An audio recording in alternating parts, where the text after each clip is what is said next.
Greetings and welcome to another edition of Goddess Womanhood.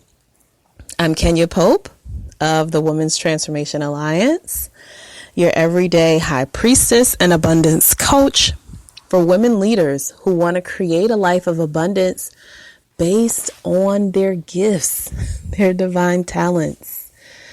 It's my pleasure to be with you today in this small opportunity of time. But the bandwidth of this message is intense. Today's message is to let you know that you've always had the power. You just had to wake up to realize that you had it. It's about power from a woman's perspective. So we're redefining feminine power.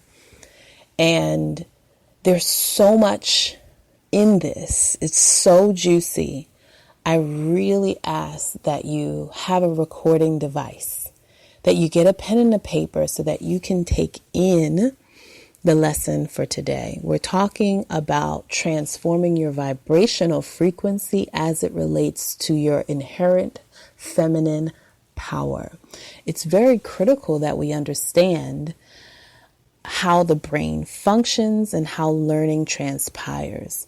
In order to create an environment conducive to learning, the brain cannot be charged with constantly remembering new things.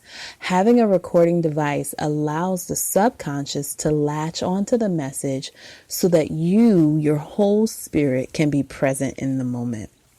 So, that being said, we're going to get started. Today, we're talking about transmuting into your feminine power as a goddess entrepreneur.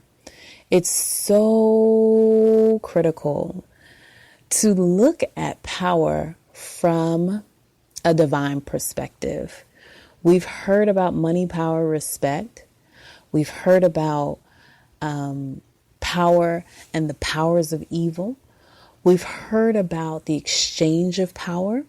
We've heard about how power is leveraged and used to manipulate, to control.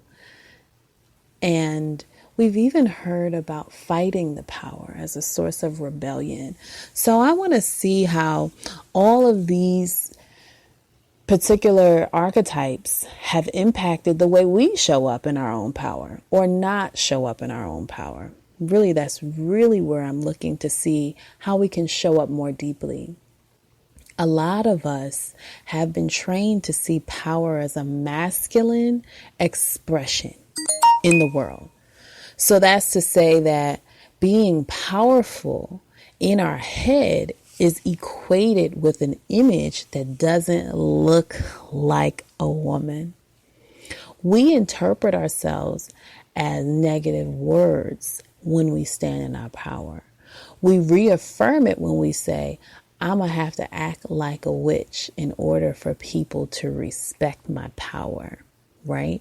I'm going to have to act ignorant in order for them to respect me. I'm going to have to come out of my character. I'm going to have to stand outside of myself and be something other than love and light in order for people to see me, acknowledge me, and support and salute my power. All of these paradigms, let's say, all of these ways that we behave are actually usurping our power. It confirms in our spirit that we do not have a permission slip to be powerful, that we have to go to the head of the class and ask someone from another aspect in order to give it to us, right? If you say you got to be a witch in order to be powerful, then what does that say about you for the rest of the day when you're not behaving that way, when you're not in witch mode? And when I say witch, I mean the female dog word. For us, I want us to really take in the idea that our femininity is the access to our power. And it sounds so cliche, I know. It sounds really like, oh yeah, that's cute, that's fly. Yeah, being feminine is the access to my power. But really, what am I saying when this is being said? I'm saying that as a woman, we have inherent ways of being that allow earths to move, mountains to crumble, seas to part, enemies to become friends, obstacles to become opportunities. And if we're not accessing it, we have no access to any of those outcomes. In your business, how many times do you want a mountain to move when you're trying to create a new program, update your website, or develop a strategic partnership, and there are obstacles in the way, and you want those obstacles to become opportunities? You want to be able to see yourself shift from fearful to really approaching your opportunity at hand with some sensibility, with some business sense, with some business savvy. And you still want to maintain who you are, your sense of you in the process. So the tool to give you for today is to learn when you're way too much in your head and how to drop into your diaphragm, how to drop into your womb. I call your womb your heart space because they are so much connected. When we're operating in our feminine power, our womb and our heart space is live and vibrant and charged.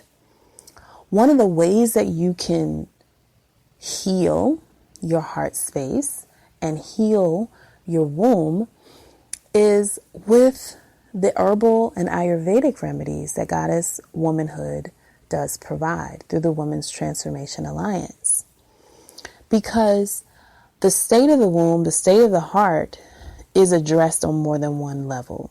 It's not just addressed on the physical level. You go to the doctor, you get a checkup, there's no physical symptoms. There's also emotional, mental, and financial association with your womb and with your heart. So if you're having challenges emotionally or financially in your world, the greatest connection is to that aspect of your womb or your heart space. So there are areas of our womb, there are areas of our heart that lock in messages that we have taken in based on what we experience in the world. And it makes us feel something about the world. It makes us then believe something about the world and us in that world. And then it makes us respond in the way that we receive, think, and believe. So if you're believing that you have to be a bitch in order to be powerful, then whenever you're cool, calm, and collected, you give away your power. The affirmation for us today, along with the tool that I've given, is to recognize that all of my power stems from all of my being. All of my power stems from all of my being. Ladies, there's so much more to give you on this topic. I definitely want to come back and give you part 2 of standing in your feminine power so you can activate your goddesshood. If you want to know more about Goddess Womanhood, just jump on www.womenstransformationmastermind.com. WOMENS transformationmastermind.com.